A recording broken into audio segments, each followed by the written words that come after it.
Bismillahirrahmanirrahim. Assalamualaikum warahmatullahi wabarakatuh. Alhamdulillahirabbil alamin. Assalatu wassalamu ala asyrafil anbiya'i wal mursalin wa ala alihi wa ashabihi ajma'in. Wala haula wala quwwata illa billahil aliyil azim. Allahumma la sahla illa ma ja'altahu sahla wa anta taj'alu hazana idza syi'ta sahla. Rabbi shrah li sadri wa yassir li amri wahlul 'uqdatam min lisani yafqahu qawli, amma ba'du. Kepada yang terhormat Imam Besar Masjid Wilayah Persekutuan yang saya hormati dan saya kasihi, kepada segenap asatizah, para alim ulama, para a'immah yang berada di luar sana, wabil khusus kepada segenap hadirin wal hadirat hafizakumullah yang sentiasa bersama saya dalam pengajian Serambi Ilmu Online dengan bidang tasawuf, pengajian kitab Hidayatus Salikin kalangan Syekh Abdul Samad Al-Falimbani rahimahullah. Hadirin wal hadirat hafizakumullah, sekarang kita masuk kepada muka surat 222 bagi cetakan Galeri Ilmu, yang mana Al-Imam Syekh Abdul Samad Al-Falimbani menjelaskan tentang iaitu pada menjauhi segala maksiat-maksiat yang batin, iaitu maksiat-maksiat dalam hati. Dan kita menerangkan pada minggu lepas tentang sifat keji yang bernama iaitu bakhil. Bakhil ni kedekut lah. Stingy bahasa Inggeris dia. Ni kedekut. Jadi kita dah lah hidup di zaman pandemik ni, kedekut pula tu. Itu lebih teruk lagi. So kita tak boleh kedekut. Contoh kedekut yang paling zahir tu, tengok cerita Piramli lah, Labu-Labi tu. Itu bagi contoh paling mudah lah biasanya. Apa yang dikatakan di sini? Bismillahirrahmanirrahim. Al-Imam dan Imam Al-Ghazali rahimahullah ta'ala berkata, kerana yang seperti tuan-tuan semua tahu bahawa kitab Hidayatus Salikin ini adalah terjemahan dan syarah bagi kitab-kitab Al-Imam Al-Ghazali yang berjudul Bidayatul Hidayah, The Beginner's Guidance. Itu kitab dia. I'lam, apa dia kata? I'lam anna aslal bukhli hubbul mali wa huwa madhmumun idh man la mala lahu la yadhharu bukhluhu lakin yadhharu hubbuhu lil mali wa rubbama rajulin sakhiyyin lakinnahu yuhibbul mala liyaskhiya bihi fayudhkaru bis sakha'i fadzalika aidan madhmumun lianna hubbal mali yulhi an dzikrillahi wa yasrifu wajhal qalbi ila dunya. Apa maksud dia, tuan-tuan dan puan-puan? Maksud beliau adalah ketahuilah atau ketahui olehmu bahawa asal kikir sifat bakhil bin Haji Kedekut ni, sifat bakhil itu iaitu kasih akan harta. Sebab apa? Sebab dia sayang harta dia. Dia sayang harta dia, dia kedekut lah. Kalau dia sayang Allah, apa dia nak sayang harta? Sebab harta ini adalah fanin, akan hilang. Okey. Iaitu dicela oleh syarak. Dan dia dicela oleh syarak. Mata'ud dunya ini ghurur. Benda-benda duniawi ini ghurur. Ghurur tu penipuan saja. Tipu kita sementara. Ingat, kalau kita mati, rumah kita yang besar, harta kita, kereta kita, Alphard, Velfire, BMW, Mercedes, Ferrari, Porsche, semua tu, satu pun tak boleh masuk dengan kita kat dalam tanah tersebut. Direbut oleh orang-orang kat dunia. Betul. Lebih sedih lagi, bila kita dah mati, entah tak isteri kita pun berkahwin dengan musuh kita. Macam mana tu? Ini contoh dia. Wahuwa mazmumun. Dia mazmum sebab dunia ini mazmum. Cuba kalau orang tersebut, dia tidak terikat dengan harta. Hati dia tu tak terikat dengan harta. Maksud dia bukan dia tak ada harta, dia ada harta, dia ada rumah, dia ada kereta, dia ada apa. Tapi dia tidak terikat. Maksud tidak terikat itu, dia tidak bergantung. Yang kalau Allah SWT menarik harta dia, sebab Miskin kaya kan datang daripada Allah. Kena balak harta hilang pun datang daripada Allah. Betul. Allah uji dia dengan ditarik harta dia.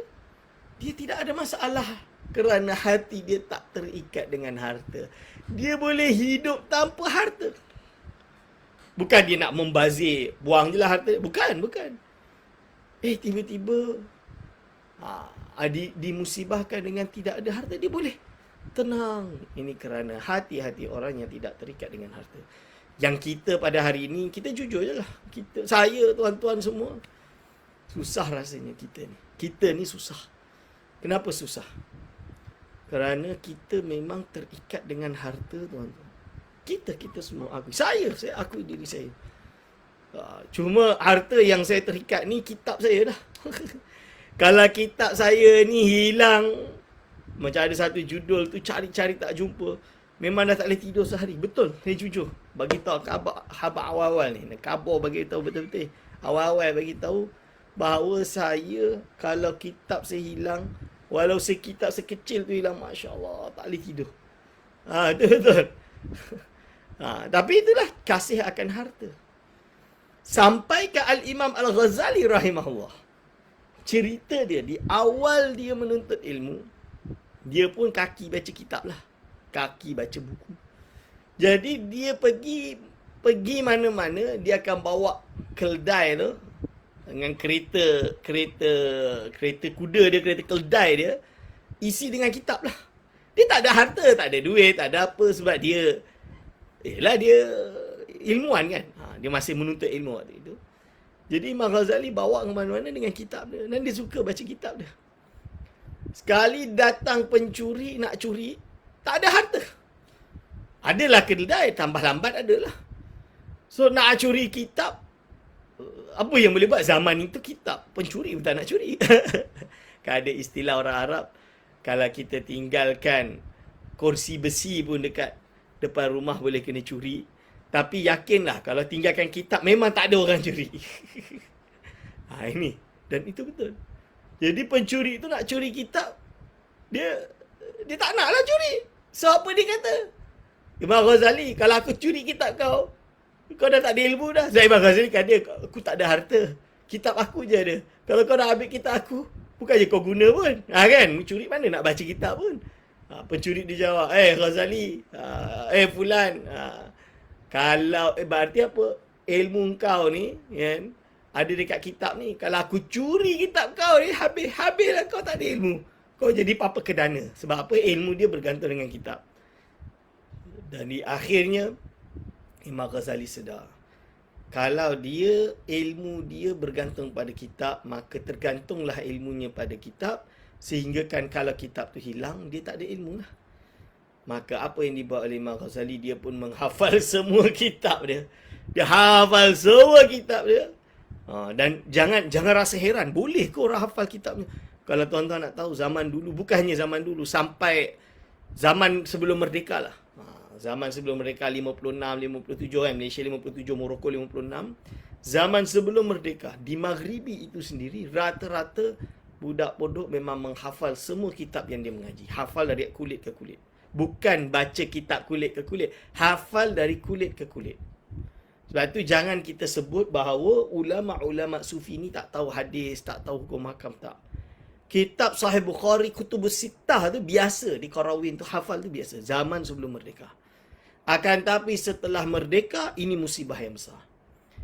Kerana apa? Kerana kita dah mengadopsi gaya pendidikan barat, sehingga kan menghafal itu menjadi suatu beban bagi kita. Walaupun kita ada usaha mempertahankan Al-Quran dengan hafazan Al-Quran, mahat tahfiz dan lain-lain, betul, itu bagus, bukan tidak bagus, dan itu wajib, perlu ada. Akan tapi budaya menghafal di kalangan pelajar sudah hilang.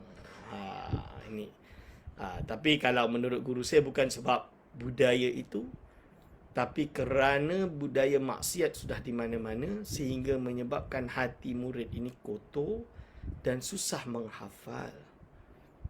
Susah menghafal kerana apa? Sebab bila dia keluar, tengok aurat, tengok maksiat lah. Tengok aurat, benda yang melalaikan, benda apa. Zaman dulu dia tak ada. Tak ada gadget, tak ada TV, tak ada TV.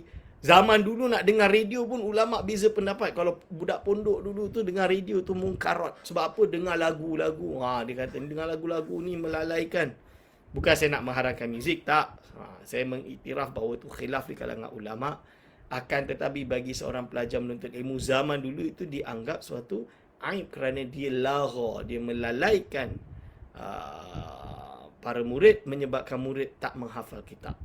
Jadi kalau zaman sebelum ada semua ini, maka mereka duduk dekat dalam madrasah siang pagi malam, diberi zakat, wakaf dan lain-lain supaya mereka ini tidak fikir tentang makanan roti. Zaman dulu dia di Maghribi misalnya dihantar roti itu setiap hari, maka mereka akan makan dan hanya tidak ada hiburan melainkan mengaji sahaja. Tak boleh keluar ni.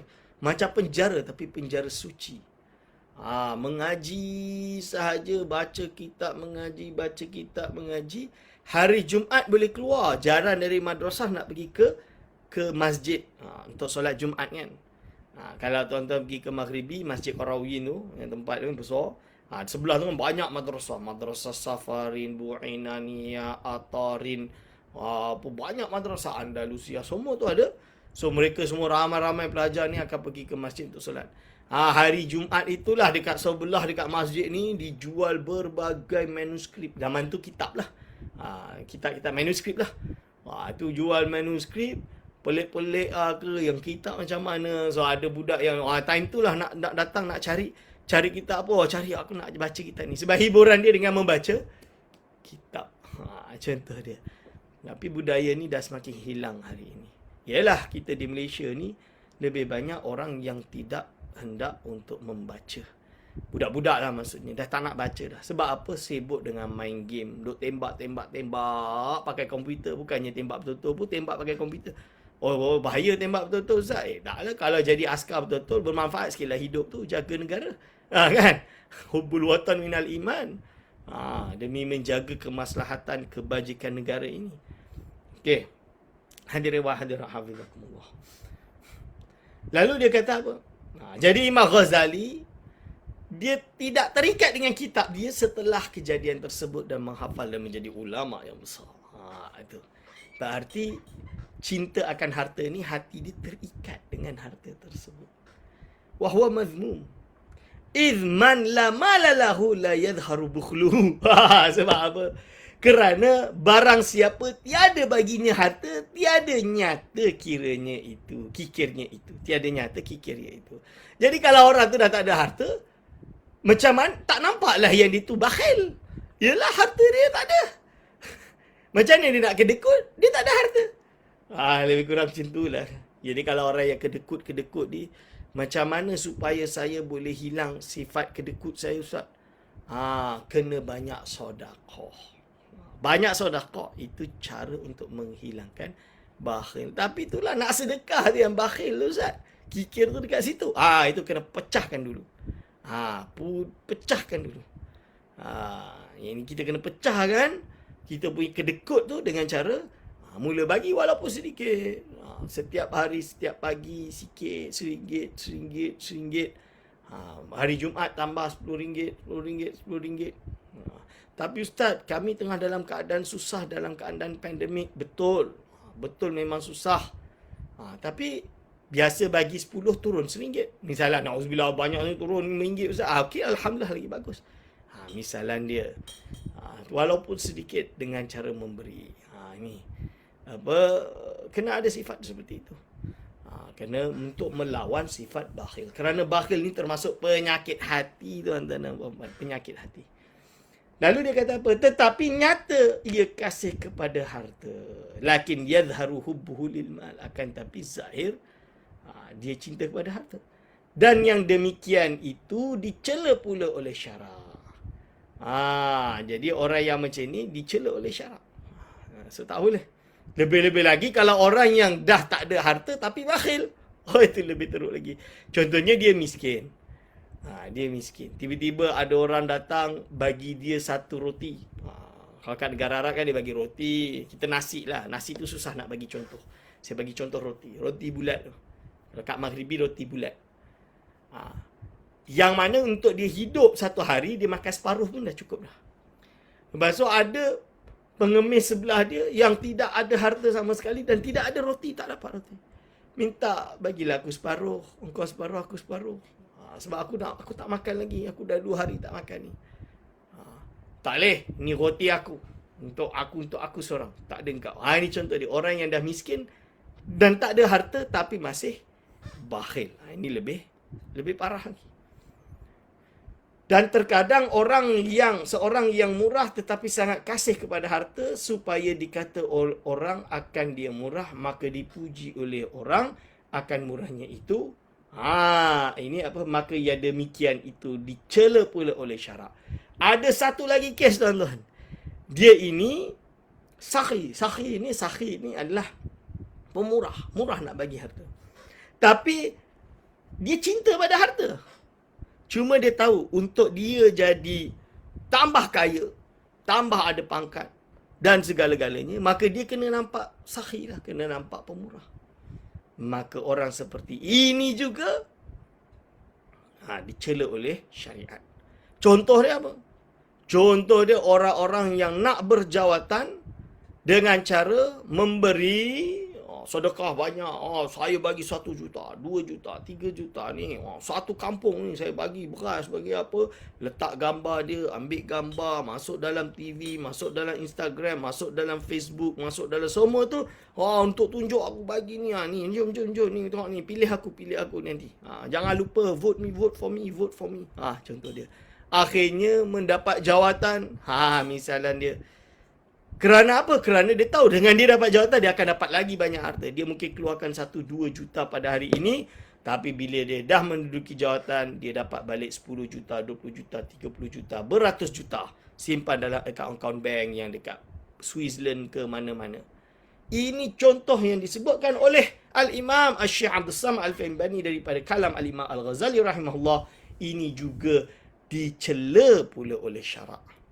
Sebab apa? Sebab sakhak dia. Sakhak itu pemurah yang ada pada dia. Bukan hakikat dia benci pada harta. Bukan hakikat dia kerana dia tidak terikat dengan harta. Tapi kerana dia memang masih berharap dengan harta yang lebih besar. You lose some, you get some. Itu you get more. Itu maksud dia. You hilang sikit, you dapat lagi banyak. Ini juga lebih parah. Kecuali dia sakhak, dia pemurah. You lose some, you will get jannah. Kita hilang sebahagian untuk kita dapat syurga. Menebus harta kita dengan syurga. Boleh Ustaz menebus harta dengan syurga? Yalah, dengan cara apa? Ada harta banyak, wakafkan. Paling bagus tu wakaf. Kerana apa? Wakaf ini jari. Jari tu apa? Tuan-tuan bayangkan ada tanah. Bukan tanah, ada duit buat telaga. Telaga apa? Perigi. Perigi. Buat perigi. Bukan buat perigi dekat Malaysia ni. Malaysia ni perigi tak ada gunanya. Saya kata perigi ni dekat negara-negara yang miskin. Cambodia misalnya. Buat perigi. Satu kampung dapat air. Kerana dapat air, anak dia belajar, jadi baik, mengaji, jadi ulama, jadi ustaz, jadi tokoh, mengajar orang lain. Berkat daripada perigi tersebut. Duit tu mengalir. Cing, cing, cing, cing, cing, cing, cing, cing, cing, cing. Maksud dia, duit tu mengalir menjadi pahala yang terus menerus. Bayangkan, perempuan yang membina Universiti Al-Qarawiyyin bernama Fatimah Al-Fihri. Fatimah Fihri membina Universiti Al-Qarawiyyin. Dan dari universiti ini melahirkan bukan ribuan tapi jutaan ulama. Memandaikan umat. Kalau zaman dulu tu tuan-tuan, yang buat teknologi di Maghribi, jam air matahari, jam matahari, itu semua teknologi dari ulama Qarawiyyin. Manuskrip dia ada. Ada suatu konsep di mana air boleh mengalir keluar tanpa pakai mesin. Jadi dari mata air kan keluar sikit macam ni. Entah macam mana diorang buat, ada manuskrip dia. Saya baca, saya tak faham lah. Engineer baca, dia orang tak faham, dia orang tak dapat ilmu. Tapi bila dikaji, boleh mengeluarkan air untuk berwuduk, tak berhenti, tapi dari mata air. Itu misalnya teknologi mereka. Ini apa? Semua pahala orang-orang alim duk tolong umat ni, yang menolong umat semua ni, kembali kepada pengasas madrasah tersebut, iaitu Sayyidatuna Fatimah Al-Fihri. Dia membuat tu 245. Tahun 245 Hijriah. Hari ini 1442 Hijriah. Kira lah. Berapa lama tu pahala dia. Cing, cing, cing, cing, cing, cing. Kita di Malaysia ni macam mana? Kita di Malaysia ni macam mana? Buat madrasah tinggi-tinggi, runtuhkan. Kan? Habis. Kita tak ada sedekah jariah. Bukan tak ada. Ada banyak. Kita nak mengajak lebih banyak. Untuk meneruskan. Okey.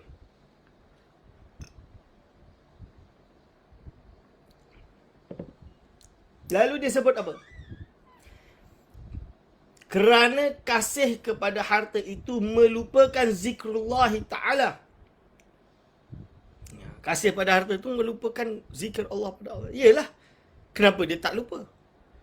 Dia lupa kerana dia duk sibuk hitung duit. Abaskus tu. Kira duit. Tiap-tiap hari kira duit. Kira dari mula maghrib sampai pukul 10 tak habis kira lagi. Kan? Sampai pukul 10 tak habis kira lagi. Dah pukul 10 baru habis, baru makan malam, baru dah nak tidur. Bila dia nak berzikirnya? Misalnya dia orang yang banyak harta. Kalau hari ni itu orang Cina ustaz macam tu. Tak juga. Sekarang zaman dia lagi teruk lagi. Iaitu apa? Meeting. Bukan meeting apa? Meeting business tu business ni. Banyak sangat meeting, banyak sangat business. Macam-macam. Syekh, ni malam Jumaat, jom pergi sikit, jom pergi Yasin Tahlil. Tahlil anak busy, ada meeting. Ini budaya pada hari ini. Lupa zikir Allah. Sampai kerja lupa solat. Itu terjadi. Kita ingatkan syarikat-syarikat, makanan, syarikat-syarikat, supermarket dan lain-lain. Pekerja-pekerja tu jangan sampai kerja lupa solat. Zaman dulu tak tahu zaman sekarang. Zaman dululah. Yang kerja-kerja dekat restoran instant tu. Bukan instant, dia panggil fast food ni. Kadang nak solat pun dah tak ada waktu dah. Kalau shift dari mula asar tu pukul 5, itu sempat solat asar, habis pukul 10 malam. Itu biasa nak maghrib tu dah tak sempat. Nak minta izin solat maghrib pun kadang tak boleh. Sebab nanti tak ada orang jaga kaunter. Solat Jumaat lagi. Kalau laki solat Jumaat, ni waktu nak solat Jumaat. Lalu kalau solat Jumaat, siapa nak jaga kaunter? Boleh cakap macam tu. Hadirin wal hadirat hafizakumullah. Ini saya bagi contoh. Macam mana dengan solat Jumaat ni? Waktu itu. Ini yang disebut oleh ulama bahawa kasih kepada harta itu melupakan zikrullah Ta'ala. Dan memalingkan muka hati kepada dunia. Jadi apa? Yang sepatutnya kepada akhirat, tapi dia pilih untuk memandang dunia. Nama dia, harta dia. Semua benda ni. Semua benda ni. Ini masalah. Ini masalah. Dan yang demikian itu ditegahkan oleh syara. Benda ini ditegah oleh syara. Firman Allah Subhanahu wa taala, la tulhikum amwalukum wala auladukum an zikrillah. Iaitu jangan melupakan akan kamu oleh segala harta kamu. Jadi jangan membuat harta kamu melupakan kamu. Itu maksudnya. Melupakan apa? Dan segala anak kamu daripada zikrullah Ta'ala. Jadi sebab sibuk sangat dengan harta dia, sehingga dia lupa zikir Allah SWT. Lupa dengan Allah kerana sayangkan harta. Atau anak kamu Ustaz, takkanlah cinta anak boleh lupa akhirat, Ustaz. Siapa kata tidak? Bukankah kita disyariatkan untuk cinta anak kita? Betul. Tapi kita kena ingat, cinta anak ada batas dia. Saya bagi contoh di Indonesia dulu, orang yang kami kenal. Saya ada kenal neighbor pondok lah. Dia biasanya masak nasi pecel. Bahasa Jawa dipanggil pecel. Segor pecel bahasa Jawa dia. Bahasa Melayu dia nasi pecel tapi ni yang asli original dari Kediri. Memang sedap lah dia masak tu. Tak ada yang lebih sedap dari tu. Dan dia sebatang kara. Dia hanya ada satu anak. Makcik ni dia ada satu anak. Tapi anak dia ini adalah bekerja sebagai askar. Jadi waktu itu jadi askar di Indonesia ni suatu penghormatan yang sangat tinggi. Maksud dia bukan senang. Orang bayar beratus ribu untuk jadi askar. Boleh jadi macam tu. Rasuah beratus ribu untuk jadi askar. So, dia jadi askar. Tapi kerana sayang dengan anak dia, maka apa yang anak dia buat, of course dia bagilah. Dan tersalah, ternyata si anak tersebut jatuh cinta dengan seorang perempuan. Tapi perempuan tersebut bukan Islam. Seorang yang beragama lain. Maka syarat perempuan tersebut, dia kena pindah agama ke agama perempuan tersebut. Kerana perempuan tersebut tak nak masuk Islam. Maka demi kasih dia dengan perempuan tersebut, dia pun murtad lah. Lebih kurang macam tu. Murtad dan masuk agama perempuan tersebut. So, apa yang terjadi? Demi sayang anak, dia tak tegur, tak larang, tak apa, dibiarkan. Tapi kita tak boleh nak kata apa. Mungkin kita anggap bahawa dia telah yelah tak mampu. Macam mana nak buat apa-apa kan, tak mampu. Dan ternyata padah itu kembali kepada dia. Tapi dia perempuan yang beriman.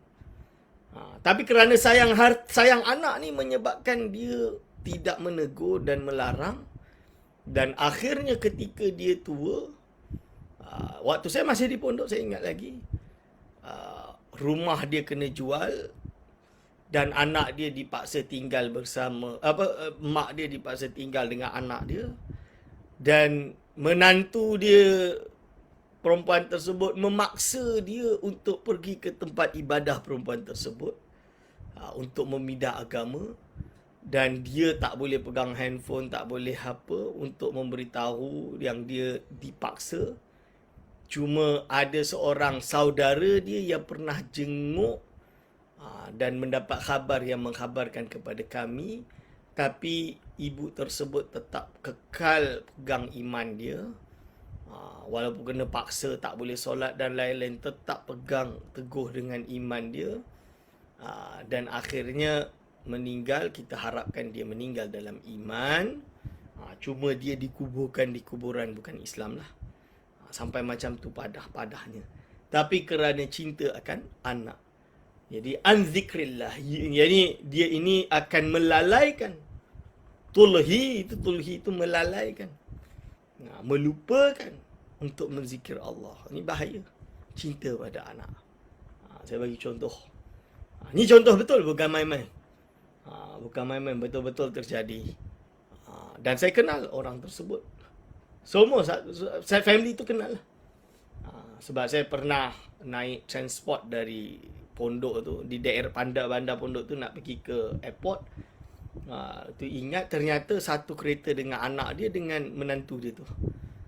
Walaupun mak dia waktu tu dah meninggal. Dan waktu tu saya tak tahu cerita tersebut. Bila balik tu saya tanya neighbor dia, yang buka warung juga. Saya tanya, saya cakap lah jumpa anak dia. Lepas tu dia neighbor dia cerita yang saudara dia bagi tahu ini kisah sebenar. Apa yang terjadi. Saya kata kenapa tak report polis? Dia orang kata dia orang tak tahu dan yalah, tak boleh, tak buat lah, tu je lah, tak terjadi. Dan benda tu dia dah sampai meninggal lah. Yang jadi yang boleh kita buat, kita berdoa supaya harap-harap dia itu meninggal dalam iman. Itu meninggal dalam iman. Dan sabda Nabi SAW, sabda baginda Nabi Muhammad SAW, hubbul mali wa syarafi yumbitani an-nifaqa fil qalbi kama yumbitul ma'u al-baqla. Hadis ini lam ajidhu fi bihadzal lafzi. Jadi Iraqi kata dia tak jumpa hadis ni dengan lafaz ini.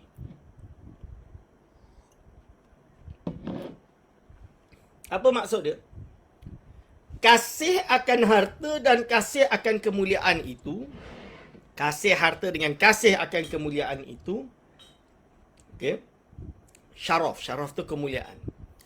Atau pangkat termasuk gelar Datuk Seri, Tan Sri, Datuk Wira, Perwira, Datuk Panglima ke apa ke, semua ni lah syaraf kita panggil.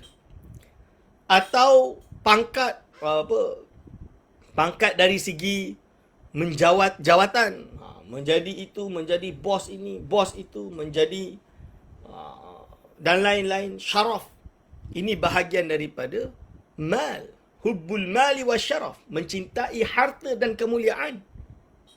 Yumbitani an-nifaqa fi qalbi, dia akan menumbuhkan penyakit nifak. Nifak itu adalah sifat munafik di dalam hati.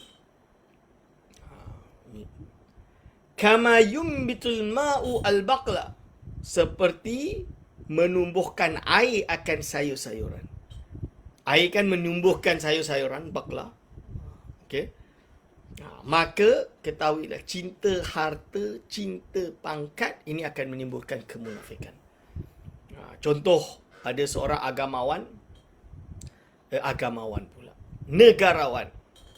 negarawan yang non partisan. Dia ada sebut dalam satu video dia kata penyakit di mana-mana satu dunia ini, dari mana-mana negara demokrasi, penyakit paling besar awal masuk di dalam dunia kepartian atau politik, dia akan kata bahawa dia masuk tujuannya for a good cause. Good cause tu adalah untuk tujuan yang baik, demi masyarakat, menolong masyarakat dan lain-lain. Tapi kerana dia masuk dalam sistem yang mana di dalam sebuah kelompok bendera tertentu, menyebabkan dia terpaksa akur dengan banyak jenis perangai, menyebabkan kalau niat ikhlas dia bulat tu, sebahagian darinya dah kena ambil. Kona sikit lah. You kona sikit. Tak apa. It's okay. Sekarang kita buat salah dulu. Tapi bila dah dapat duduk kat atas tu, nanti aku buat baik lah. Macam tu dia. Ini tujuan utama untuk buat kebajikan itu yang utama. Dan aku betulkan yang mana yang salah. Lalu dia kata lagi, bila masuk lagi tinggi lagi, hilang lagi, niatnya masih ada. Niat lagi hilangnya. Sampai dapat di pucuk ketinggi, semua tu dah hilang dah. Niat baik tu dah tak ada dah. Yang ada, hanya demi menjaga diri sendiri dan demi menjaga nama, pangkat dan lain-lain.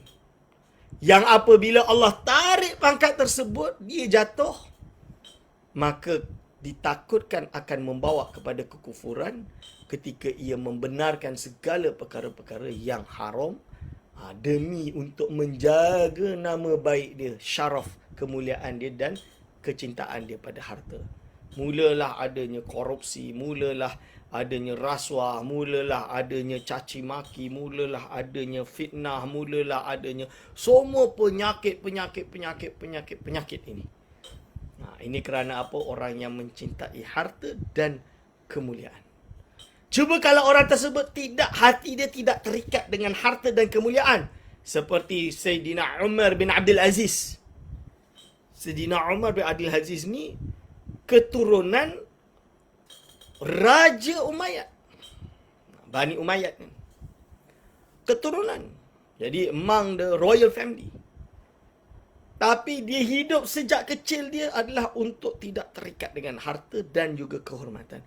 Maksud dia, kalau seumpama Allah takdirkan dia untuk dia tidak berada di istana, maksud dia kena usir, tidak ditarik title dia dan lain-lain, dia tidak ada masalah. Kerana dia tidak bergantung dengan harta dan kemuliaan tadi.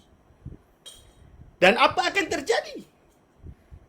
Ternyata kerana tanpa mencintai harta dan kemuliaan tadi, menyebabkan apabila dia naik menjadi khalifah, dia jadi pemimpin khalifah, dia buat kebajikan dan kebenaran, keadilan seadil-adilnya, sebaik-baiknya. Dan ulama sepakat, ijma' ulama, iaitu khalifah-khalifah yang mahdiyin, yang mendapat hidayah daripada Allah SWT. Maksudnya kita kata ni khalifah yang adil, yang dihormati, itu ada 5. Bukan 4 Ustaz. Khulafaur Rasyidin kan 4. Ulama menambahkan 5.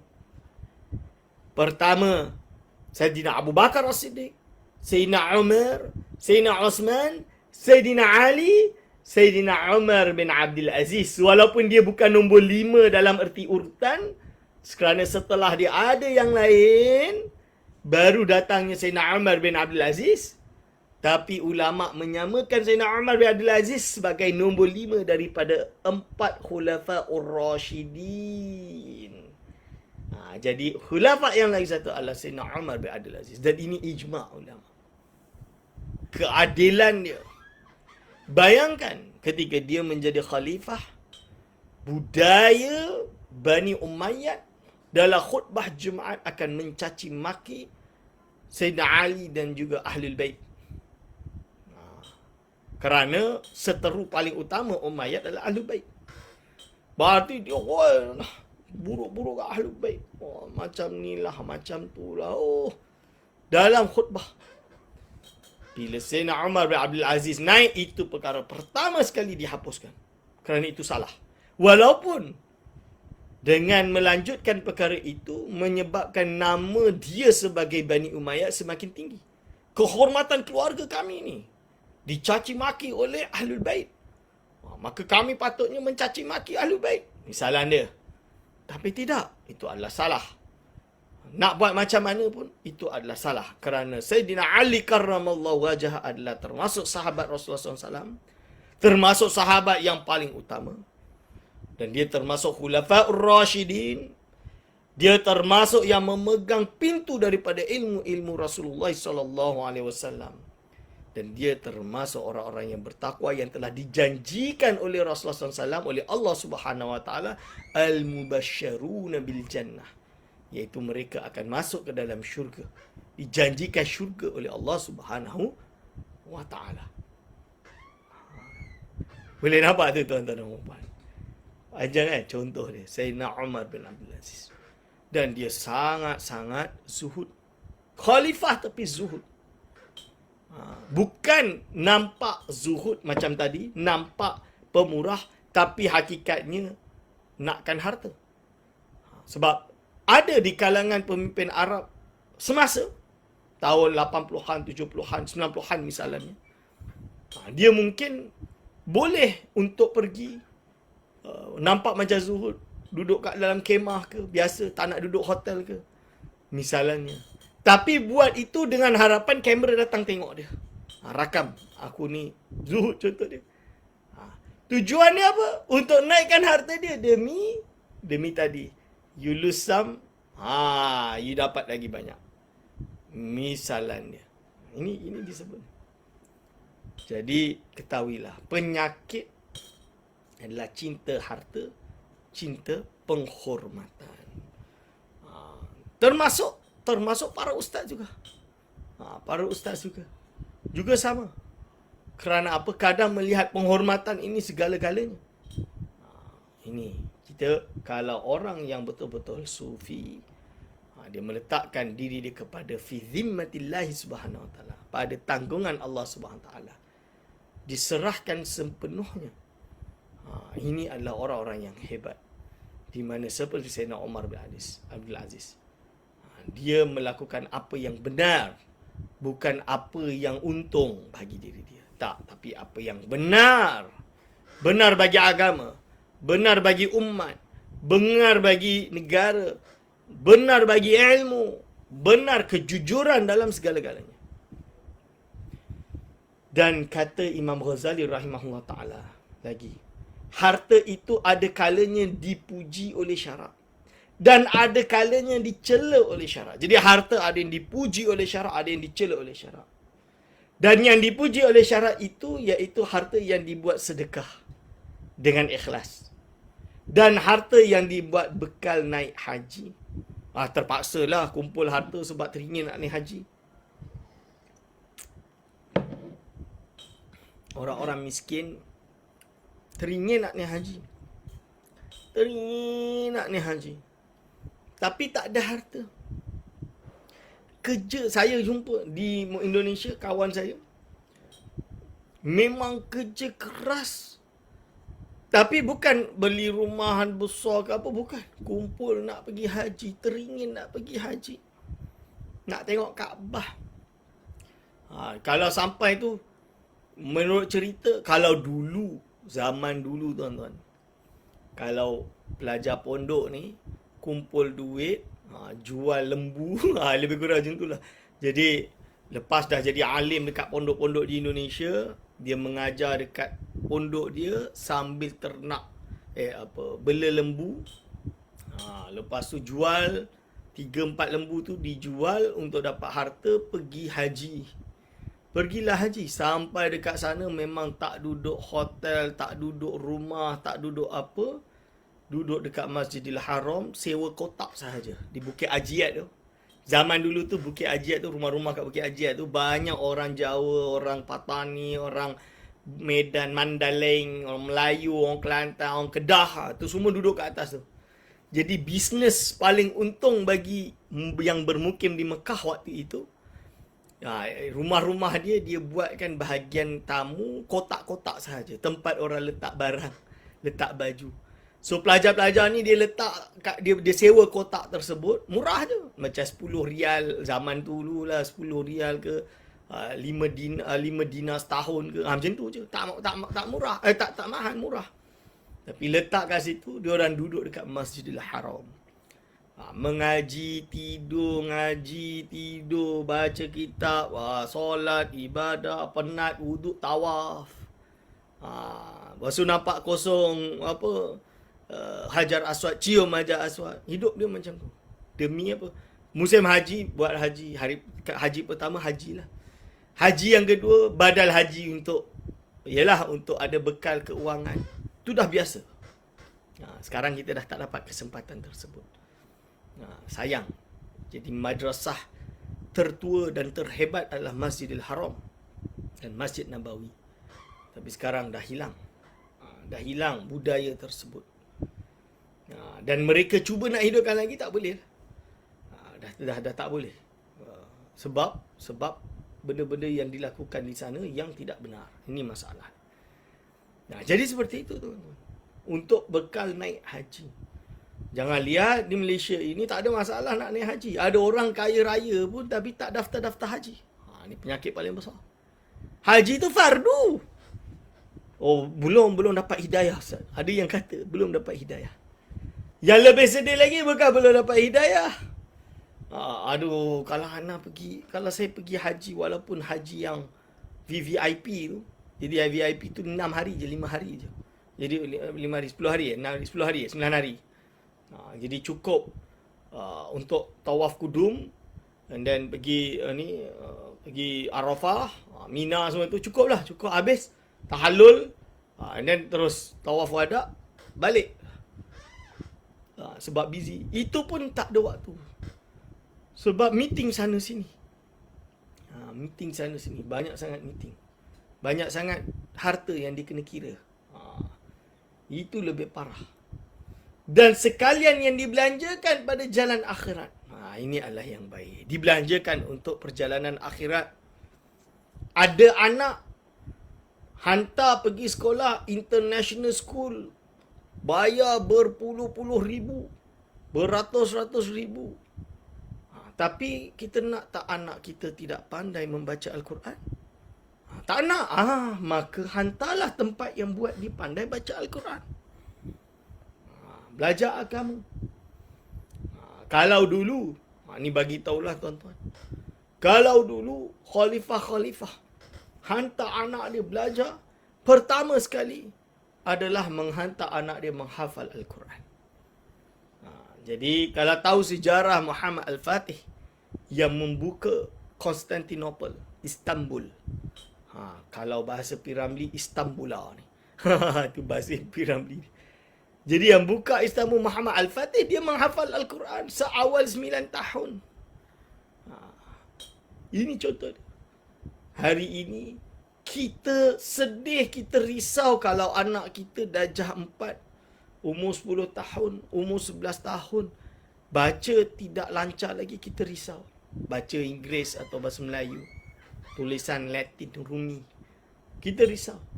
Tapi, kalau dah umur 15, 17, baca Quran pun tak reti, kita tak risau. Ini fakta. Sepatutnya terbalik, tuan-tuan. Kalau di Mauritania, jadi di Mauritania, umur 9 tahun tak hafal Quran ni, ada something problem. 12 tahun tak hafal Quran, mak dia dah anggap anak aku ni idiot rupanya. Masya Allah. Tuan-tuan dan puan-puan, macam tu. Demi hafal Quran tu macam mana? Kita hari ini, anak saya tak boleh kot belajar akademik ni, ada UPSR pun rendah, apa ni, okeylah hantar dia lah dekat sekolah agama. Sekali nak masuk sekolah agama sekarang tak boleh, kalau dah dapat 4A, zaman saya lah 4A, tak boleh. Ini kita akhirnya apa, tak apalah, hantar dia pondok lah. Mana tahu mencuba nasib. Zaman dulu terbalik, orang berebut-rebut nak hantar kat pondok, untuk pendidikan, untuk ilmu. Zaman hari ini berebut-rebut nak hantar ke sekolah. Ni. Okey, tuan-tuan dan puan-puan. Lalu dia sebut, dan harta yang dicela oleh syarak itu harta yang dibelanjakan kepada berbuat maksiat. Harta diguna untuk buat maksiat itu yang dibanggakan. Dan harta yang dibelanjakan kepada yang disukai oleh nafsunya. Macam, kita Islam tak adalah, tapi contoh dia, orang-orang bersosial, kaya-kaya ni, belanja, minum, pergi pub, belanja. Malam ni aku belanja semua. Itu dia bangga. Ini bukan bangga, ini maksiat. Tercela oleh syarak, oleh nafsunya, yang tiada membawa kepada faedah akhirat. Ini tidak membawa kepada faedah akhirat. Hari ini mungkin dia belanjakan harta dia, beli kereta mahal-mahal yang sangat mahal. Bukanlah kereta tu agak mahal sebab besar, sebab keluarga dia besar, anak dia 11, misalan dia terpaksalah beli kereta, beli bas ke, contoh dia, atau beli kereta seperti Alphard yang mahal, misalan dia. Tapi kerana keluarga dia besar, itu bukan contoh dia seperti itu. Tapi beli kereta mahal-mahal yang tak muat kecuali 2 orang sahaja, kereta racing lah misalan dia. Sedangkan zakat dan lain-lain tidak dibayar. Maksud dia harta dia yang patut dia bayar zakat, tak nak guna. Tak nak bayar, maksudnya tak nak bayar. Kedekut. Ini termasuk yang dilaknat oleh Allah Subhanahu wa taala, kerana zakat ini fardu ain. Fasal ke-6, tuan-tuan, pada menyatakan kasih akan kemegahan. Hubbul jah. Ini penyakit. Adapun hubbul jah, iaitu kasih akan kemegahan, maka iaitu dicela oleh syarak seperti firman Allah Subhanahu wa taala. Tilka darul akhiratu naj'aluha lil ladzina la yuriduna 'uluwan fil ardi wala fasada wal 'aqibatu lil muttaqin. Yang bermaksud, negeri akhirat itu kami jadikan akan dia bagi orang yang tiada berkehendak, mereka itu akan ketinggian dan kemegahan. Jadi orang akhir yang mendapatkan darul akhirah, mendapatkan syurga, mendapatkan makanah, mendapatkan penghormatan, mendapatkan kenikmatan akhirat, naj'aluha lilladzina la yuriduna 'uluwan fil ardi, iaitu kami jadikannya bagi orang-orang yang tidak berkehendak ketinggian di dalam di dunia ini. Jadi di bumi ini dia tak nak ketinggian. Wala fasada, Dan dia tak nak kerosakan. Dia tak nak fasad dan dia tak nak pangkat dan lain-lain. Wal aqibatu lil muttaqin, dan syurga itu bagi orang-orang yang bertakwa, yang takut terhadap Allah SWT, atau orang-orang Islam yang bertakwa. Ayat ini jelas. Ayat ini jelas, tuan-tuan. Iaitu apa? Kalau kita di dunia ni duk kejar kemegahan, nama, pangkat, title, pujian. Pujian. Ini nescaya apa? Nescaya mereka tidak akan mendapatkan tilka darul akhirah, iaitu kehormatan di akhirat kelak. Tapi Ustaz, saya ingin di dunia baik, di akhirat baik. Fid dunya hasanah wa fil akhirati hasanah. Di dunia baik, di akhirat pun baik. Betul. Tapi kena jadi macam tadilah. Bukan berarti tak ada harta, tapi hati tidak terikat dengan harta. Boleh ke tidak? Ini yang paling susah. Tapi kena buat. Kalau betul-betul nak berharta. Ini contoh dia. Kena buat. Ada harta tapi tidak terikat dengan harta. Ada pangkat tapi tak ada masalah. Pangkat bagi dia, kalau sekarang hilang pangkat, hilang. Tak berat pun. Misalan dia, tuan-tuan. Itu dia. Dan sabda Nabi SAW, Hubbul mali wal jahi yunbitanin nifaqa fil qalbi kama yunbitul ma'ul baqala. Seperti yang telah diterangkan. Sama. Iaitu kasih akan harta dan kemegahan itu menumbuhkan keduanya. Itu akan sifat munafik di dalam hati seperti menumbuhkan air akan sayur-sayuran. Okey. Kata Imam Al-Ghazali rahimahullah ta'ala, I'lam, ketahuilah, annal jaha, sesungguhnya pangkat, huwa intisyarus siti, iaitu masyhur sebutan pada orang banyak. Wa huwa madhmumun, dan ia itu dicela oleh syarak. Okey, ini dicela oleh syarak. Illa liman syahharahu Allah Ta'ala li nashri dinihi wa dunyahu. Melainkan bagi orang yang dimasyhurkan akan dia oleh Allah. Jadi Allah jadikan dia masyhur. Jadikan dia ada pangkat. Jadikan dia menjadi pemimpin, khalifah dan lain-lain. Kerana memasyhurkan agamanya dan dunia. Tujuan dia apa? Untuk menyebarkan agamanya dan dunianya. Contoh dia apa? Seperti Khalifah bin Abdul Aziz. Umar bin Abdul Aziz, Khalifah Umar bin Abdul Aziz. Itu contoh satu. Khulafa Ar-Rashidin, itu sahabat lah. Mubasyarun Nabil Jannah lah. Contoh lain seperti Sultan Muhammad Al-Fatih.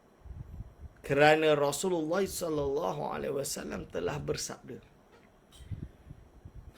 ketika berada di rumah Abu Ayyub Al-Ansari, bahawa orang yang akan membuka kota Konstantinopel, Konstantinia atau Konstantinopel, Istanbul lah. So, yang buka itu adalah sebaik-baik pemimpin. Askar dia sebaik-baik askar. Ini adalah tabsyir, berita baik yang datang daripada Rasulullah SAW. Pertama, zaman Rasul telah bersabda bahawa nanti akan runtuh Konstantinopel. Yang pada waktu itu adalah ibu kota bagi Byzantium, Ar-Rum. Ibu kota bagi bandar, bagi agama Kristian Ortodoks.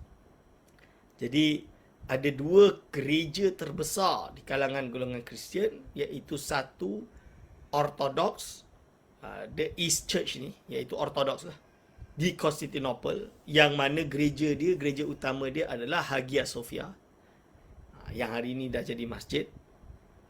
Okey.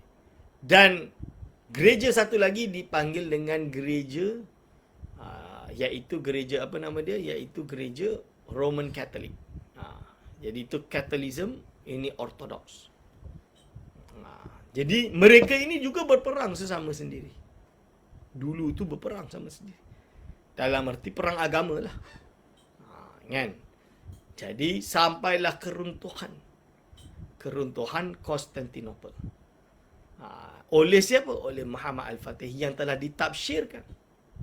Yang kedua adalah tabsyir, iaitu berita baik daripada Rasulullah SAW bahawa tokoh yang membuka Konstantinopel itu adalah sebaik-baik pemimpin, sebaik-baik tentera. Apabila mendengarkan hadis ini menyebabkan ada di kalangan sahabat seperti Abu Ayyub Al-Ansari berusaha untuk berjihad, tak kisahlah. Bawa sikit tentera, tak adalah beratus ribu. Kan? Tak adalah banyak sangat. Berapa orang yang nak ikut dia untuk buka Konstantinopel? Konstantinopel tu dengan temboknya yang tinggi melangit, senjata yang lengkap, ibu kota kot, Byzantium. Nak pergi buka, mati katak. Lebih kurang macam itulah katanya. Tak apa, jihad fisabilillah sebab berharap. Dia berharap untuk digolongkan termasuk kalau dia dapat menguasai Konstantinopel, nescaya dia dapat menjadi apa yang berada dalam hadis tersebut, sebaik-baik tentera, sebaik-baik pemimpin. Ini umat yang terbaik juga. Ditabsyirkan oleh Rasulullah SAW. Tapi tidak berhasil. Lepas tu datang setiap kurun tu, setiap jail tu ada yang usaha untuk cuba menjatuhkan kota tersebut. Masa dia mengambil, membuka kota tersebut untuk Islam, tidak ada yang berjaya sampai zaman Uthmaniyah. Tidak berjaya sampai zaman Muhammad Al-Fatih. Tahu pakcik dia kata ayah dia, saya tak ingat.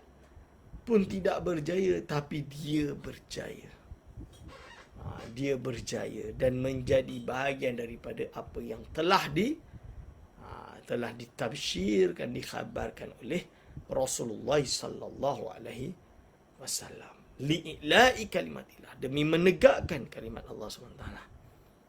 Alhamdulillah sampai hari ini kita mendapat penghormatan berada di Istanbul untuk melakukan solat di masjid-masjidnya yang tinggi-tinggi, yang hebat-hebat, yang cantik-cantik, yang dibanggakan seperti Blue Mosque dan lain-lain. Ini. Dan kata Sayyidina Ali bin Abi Talib radhiyallahu anhu, tadhallal wala tashhar wala tarfa' syakhsaka litudhkara bi'ilmin wa ghairihi waqtum wasmut taslam tasurrul abrara wa taghidul fujjar. Hinakan akan dirimu dan jangan engkau masyhurkan. Jadi kalau boleh kita cuba mengiktiraf kita ini lemah. Hinakan diri kita. Dan jangan engkau angkat akan dirimu. Jangan angkat diri engkau. Supaya disebut oleh orang dengan mempunyai ilmu dan lainnya. Auzubillah min zalik. Ini ilmu yang kita ada ni zero, nothing. Ibarat debu. Dan sembunyikan olehmu akan dirimu. Jadi kalau boleh jangan ada orang tahu. Dan pengetahuanmu dan ilmumu. Dan diam engkau, nescaya sejahtera engkau daripada kejahatan. Lagi menyukakan akan segala orang yang soleh. Dan menyakitkan hati orang yang fasik. Jadi cakap apa hanya yang baik untuk dicakap, tidak perlu lebih dari itu. Ini daripada sabda Rasulullah SAW. Maksud dia apa? Iaitu, kalau tak boleh cakap benda yang baik, maka sebaiknya diam. Sebab itu kita kena cuba untuk belajar menjaga lidah kita. Dan itu paling susah. Kerana apa? Kerana lidah ini tak bertulang. Susah untuk kita kawal. Tapi orang yang dapat menjaga diri dia, bertawaduk dan cuba rendah diri agar supaya tidak dikenal, ketahuilah mereka lah orang-orang yang dicintai oleh Allah Subhanahu wa ta'ala. Okey. InsyaAllah fasal ke-7 kita sambung pada minggu depan. Segala nasihat yang saya berikan ini tidak lain tidak bukan adalah untuk diri saya sendiri. Dan semoga tuan-tuan dan puan-puan juga mendapatkan ilmu yang bermanfaat dan mengamalkan, kita sama-sama dapat mengamalkan apa yang telah diajarkan oleh Syekh Abdul Samad Al-Falimbani kepada kita semua, dengan harapan kita dapat mengikuti jejak langkah dia. Maka dengan ini saya menutup pengajian ini. Aku lu qauli hadza astaghfirullahi wa lakum wa sallallahu ala sayyidina Muhammad wa ala alihi wasallam. Wassalamualaikum warahmatullahi wabarakatuh.